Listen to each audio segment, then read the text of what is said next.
Good morning বলো, বলো একবার। Good no morning. মর্নিং তো অনেকক্ষণ হয়ে গেছে, ওঠো, 10টা বাজতে এলো, ওঠো পড়ো তাড়াতাড়ি।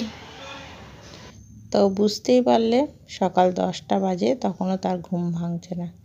তারপর ঘুম থেকে উঠে শুরু হয়ে গেছে তার দুষ্টুমি। দুধ সে খাবে না, দুধ তো খাওয়াই যায় না, দুধ খেলে নাকি গন্ধ লাগে। তো তাই জন্য কমপ্ল্যান মিশিয়ে দুধের মধ্যে দেওয়া হয়েছে। ওই যে দুধ দেখে তার কেমন কত ন্যাকামো শুরু হয়ে গেছে, বমি পায়, হ্যান ত্যান করলো। খেয়ে তারপরে ওইটুকুনি দুধ আর খেলো না। তারপরে তার ইচ্ছা করেছে আজকে মাকে হেল্প করবে। তো ছুটির দিনে ও টুকটাক কাজ করেই থাকে, যেটা তোমাদের মেনলি শেয়ার করতে আজকে ভিডিওটা বানানো। তো দেখো এই যে খেলো না, চলে গেল। তারপরে চলে এসছে রান্নাঘরে, জামা কাপড় খুলে ফেলেছে, তার কারণ গরম লাগছে। আসলে নিচে একটা সোয়েটার পরানো থাকে, ওই জন্য গরম লাগছে। এবারে জলগুলো আমি ভরে রেখেছিলাম, সেগুলোকে নিয়ে গিয়ে ওকে বলেছি টেবিলের ওপর একটু রাখ। তাই একটা দুটো নিয়ে তার বাবুর হয় না, একসঙ্গে 4টে 5টা, কারণ ও বড় হয়ে গেছে। তাই জন্য একসঙ্গে 4-5টা বোতল নিয়ে সে রেখে দেবে। তো নিয়ে এসছে, নিয়ে এসে রাখছে।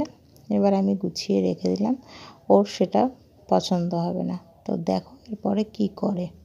এই দেখো সমস্ত বোতল যা যা টেবিলের ওপর ছিল সব নামিয়ে দিয়েছে, নিয়ে এবারে টেবিলটাকে পরিষ্কার করবে।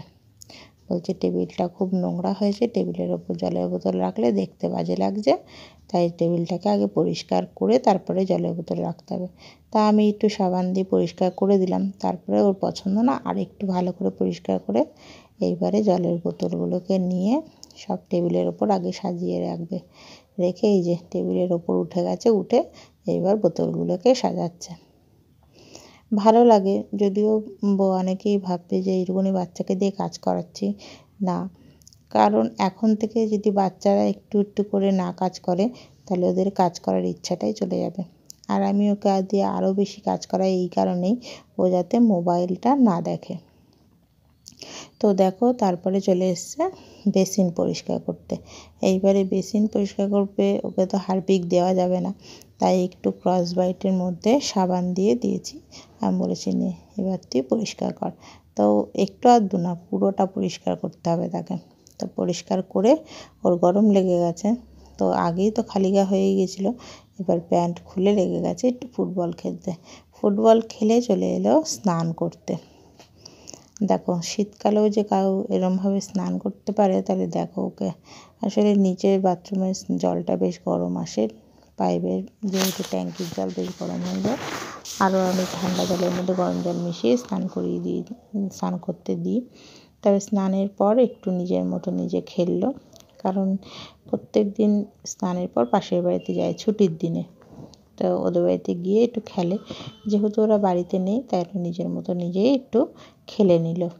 খেলে নেওয়ার পর তারপরে সেটা আমি যদি ওর সামনে বসেছিলাম, খেলে নেওয়ার পর খাওয়া দাওয়া করে দেখো আবার জামাটা চেঞ্জ করাইনি, শুধু প্যান্টটা চেঞ্জ করে দিয়েছি। করার পর এবার ওকে বলেছি একটু জানলাটা দিয়ে দে, মশা ঢুকছে।